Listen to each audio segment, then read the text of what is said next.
Uncontrollably, her breaths shuddered as she stared at the snow whipping past the window. Mother and Father are out there. Dyna couldn't leave them to face the shadow alone. But what about her sister? Lyra's cradle lay knocked over by the fireplace. Dyna pulled it to where they were hiding and lay her sister down, wrapping her in more blankets, making sure she wore the little amulet tucked within her swaddle. It would keep her safe. Lyra gurgled in her sleep, completely unaware of the horror outside. Dyna kissed her sister's soft forehead with a whispered prayer to the god of Urn for protection and pushed the cradle out of sight behind her bed, then ran out of her room. The parlor was empty and quiet, carrying the herbal scent of medicine. Dyna ran past the table cluttered with tomes and dried herbs and went out the front door. Her bare feet sank into the thick snow as she circled the cottage until she found her father's deep footprints and followed them toward the clamor coming from ahead. Burning torches lit the night. The frightened villagers of North Star clutched their children and ran in every direction to escape the demon at their backs. It moved like a wraith, tearing babes from their mother's arms and tossing them into its wide jaws, their screams vanishing into smoke and shadow. The demon eviscerated anyone in its path with its black claws, painting the white landscape into a crimson sea of death. Dyna trembled, whimpers lodging in her throat. "Blossom, what are you doing out here?" Grandmother Layla was kneeling in the snow near the cottage. Blood and tears shone on the soft wrinkles of her face. "Grandmother?" Dyna inched closer and saw who she held in her arms. Her world became a void as she took in her mother's blank eyes.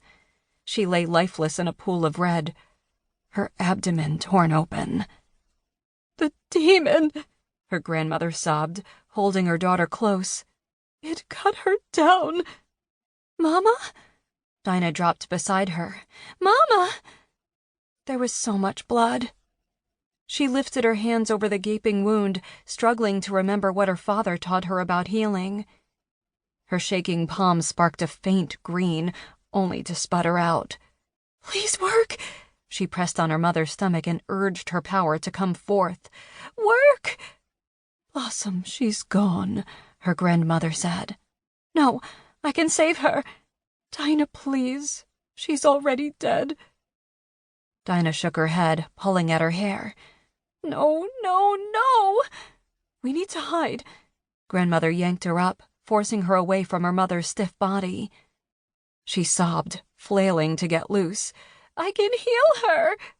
"It's too late," her grandmother replied, her voice breaking. She tried to drag Dyna back to the cottage. "We can't be out here." An array of brilliant light flashed below the hill.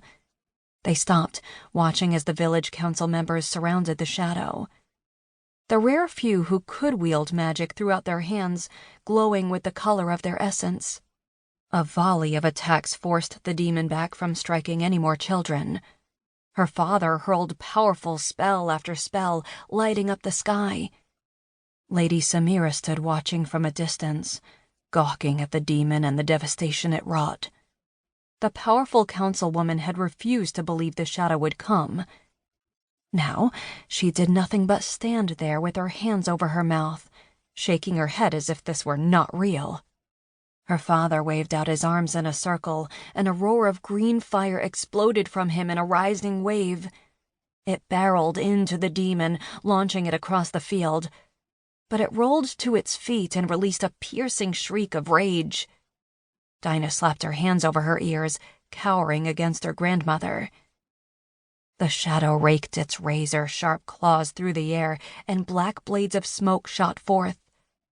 Her father and the counselors threw up shields, but the blades sliced through those not quick enough to react. Dismembered body parts scattered like bloody puzzle pieces on the frozen ground. Grandmother Layla covered Dyna's eyes from the carnage, but she could see through a slit in her shaking fingers. Counselor Cairo turned and vomited. Counselor Paven backed away, round cheeks bouncing as he shook his head, eyes wide with terror. "Don't you dare!" her father's shout reverberated over the village. Paven ran away.